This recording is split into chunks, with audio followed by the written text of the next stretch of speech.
কি বলবো আজকে এই রেসিপিটা তৈরি করে খাওয়ার পরে যে কি বলবো, আমাদের হাঁড়ির ভাত শেষ হয়ে গেছে বন্ধুরা। তোমরাও সবাই সম্পূর্ণটা দেখতে থাকো। এত টেস্টি একটা মজাদার নিরামিষ রান্নার রেসিপি, তোমরাও এইভাবে রান্না করলে একেবারে হাঁড়ির ভাত শেষ হয়ে যাবে। এই যে এখানে আমি আলু নিয়েছি, একটা বেগুন নিয়েছি, তিনটা আলুটা ছিলে নিয়েছি খোসাটা। এই যে আলুটা, এই দেখো কীভাবে কাটা লাগবে আর কি, পাতলা পাতলা করে এইভাবে কেটে নিতে হবে বন্ধুরা। সবাই ভিডিওটা সম্পূর্ণ দেখবে, কেউ স্কিপ করে দেখো না।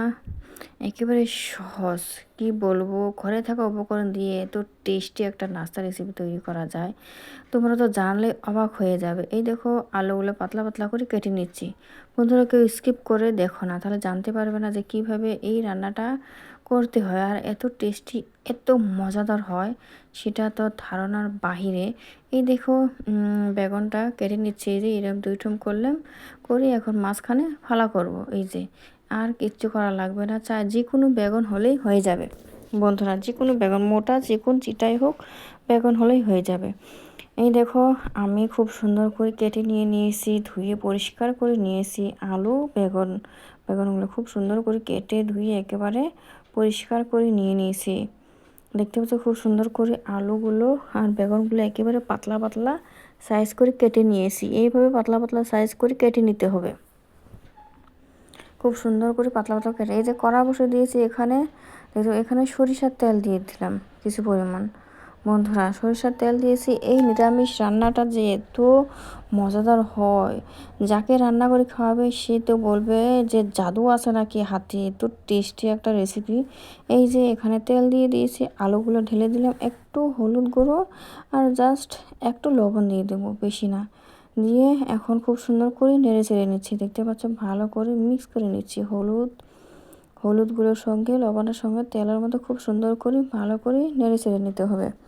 এত টেস্টি যে রান্না হয়, এই রান্নাটা না খাওয়ালে তো কাউকে বুঝতে পারবে না যে এত টেস্টি হয়, তখন বলবে তোমাদের হাতের জাদু আছে।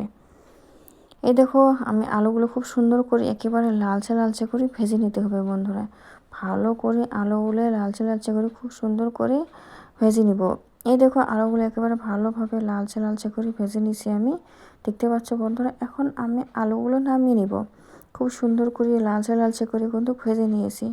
এখন আলুগুলো নামিয়ে নিব আমি, দেখতে পাচ্ছ আলুগুলো ভাজা হয়ে গেছে।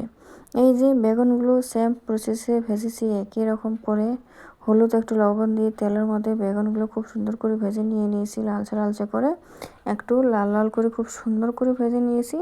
এখন বেগুনগুলো নামিয়ে নিতে হবে।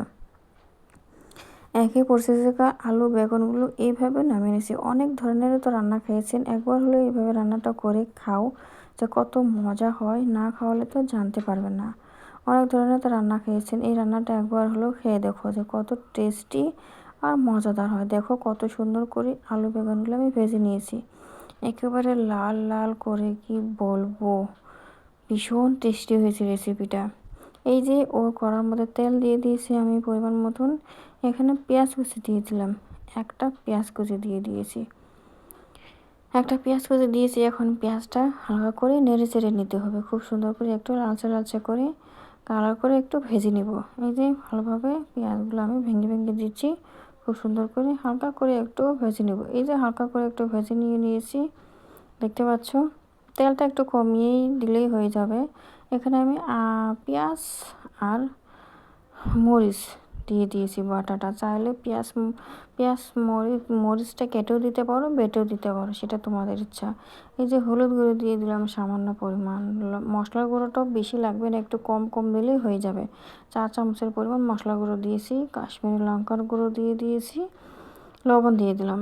এখন এই যে আমি একটা টমেটো কেটে নিয়েছি, বড় সাইজের টমেটোটা কেটে নিয়েছি। এখন টমেটোর সঙ্গে খুব সুন্দর করে এই উপকরণগুলো মশলাগুলো ভেজে নিব, ভালো মতন করে নেড়ে চেড়ে নিচ্ছি। দেখতে পাচ্ছ খুব সুন্দর করে নেড়ে চেড়ে নিচ্ছি, এত টেস্ট হয় রেসিপিটা।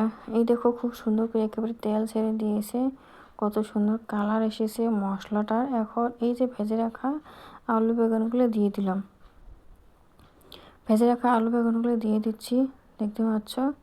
দিয়ে এখন খুব সুন্দর করে নেড়ে চেড়ে নিচ্ছি। এইভাবে ভালো করে মশলার সঙ্গে আলু বেগুনগুলো ভালো করে কষিয়ে নিতে হবে, তাহলে রান্নাটা টেস্ট হবে।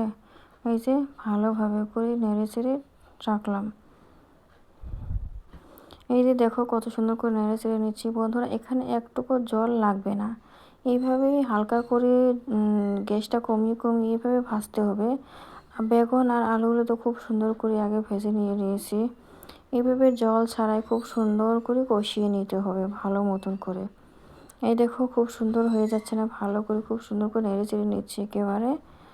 আলু আর বেগুনগুলো এইভাবে রান্না তো করলে দারুণ টেস্টি। এই দেখো নামিয়ে নিয়েছি।